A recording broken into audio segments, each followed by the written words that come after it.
Hearing what Olivia said, the man's face darkened a little. But his face returned to normal. He doesn't want to talk with her now. Olivia, you can go now. I don't want to talk with you now, he said impatiently. Olivia looked at him pitifully with a sad face, as if she will cry in a moment. She is beautiful, pretty, and kind, but why did she fall in love with a cold-hearted man? She ran away from the room, and his assistant saw her coming out while wiping her tears. He looked at her with surprise, but honestly didn't say anything. He looked at her back for a while as if he was in a gaze, then sighed. What can I say? I can't do anything between lover. He knocked the door while muttering, "Come in." From inside the sound came out. Hearing the voice, the assistant opened the door and came inside of the office. While walking towards the boss, he thought something. Looking at his assistant, he asked coldly, "Why did you come here if you won't say anything?" I came to give you this." He returned to the present from his thought and gave him a file that was in his hand. He took the file and opened it. Seeing the file, the man became angry. How dare they? His voice was not only cold, but honestly, his killing intent was obvious that the assistant could feel that he will die now. What the hell was in that file that he became like this? He couldn't even finish his thought, but then he heard a cold order. "Call the squad number 1. We will go raid today." After that, he also went to get ready. Who knows what was inside of the file? However, the assistant knows him well. If he dares to delay even a second, then his head won't stay with his body anymore. What he fears is his boss, not even the death messenger. On the other side, they found the door and were waiting for people to come. But they didn't know that other people also came there, and they became the tool of opening the way. When they opened the tree door, suddenly someone said with a laughing voice, "Wow! I didn't know that the old man was so hideous. It took us some years to find him. But thank you, brother, for finding him for us. We will give you rewards with death." The man looked at him and widened his eyes. "How could you—" Before he could finish his talk, his head fell on the ground.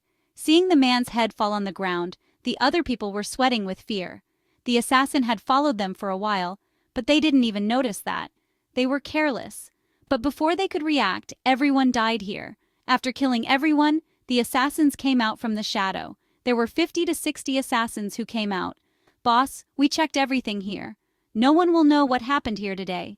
The old man truly chose the best place to die." The man who said this had cold, narrow eyes with killing intent. "Shut up. Do you know why we couldn't find the old man for so many years? And why we need 60 people to kill an old man? Do you think it's easy to kill him?" The boss of the squad kicked him and spoke with killing intent, as if he was crazy for blood. The old man didn't know that disaster was coming, and the man who was waiting for his subordinate's call couldn't contact his people, was angrier, and gave the order, "Don't waste any time. We will go there now." They departed from the office, and here the assassin was ready to kill them all. No one noticed the difference about the night. Everyone in the old man's house was sleeping soundly. "Listen, our target is the old man and his family. Kill them quickly."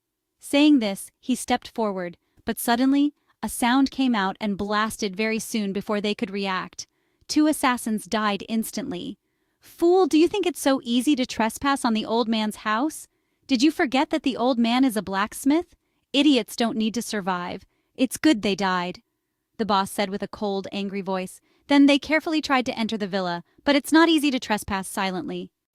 Hearing the blasting sound, the old man and his son awakened. Both of them came out of the house and looked at each other, then tactfully went to the room of his wife and the little girl. The old man took Crystal and took her to his son's room. "Hide with both of them. I will deal with the situation." Saying this, the old man was going out of the room. "No, I will also go with you." Hearing this, the old man looked at him with cold eyes. The meaning was, "What situation is now? Don't you know? You can't." He also looked at his father and said, "I know, but how can I let you go alone? You know there are at least 50+ people outside. You alone won't be able to deal with them." Before he could complete his talk with his father, he felt an ominous feeling. "All the assassins are here. They surrounded the house completely." "Hide them," the old man said silently with his eyes. The son nodded and opened a box. But he didn't hide his wife with Crystal. Both of them were in different places. Even in this bad situation, he didn't forget to hide the little Crystal in a safe place. She was suffering from sleepiness because she was inside of the cold place for many years, but no one knew about her. So her body needs rest. Even though she is asleep, she can feel the change outside. But no one knew what will happen tonight. Will they all die today or survive? Which side will win? To know, follow and subscribe to this channel.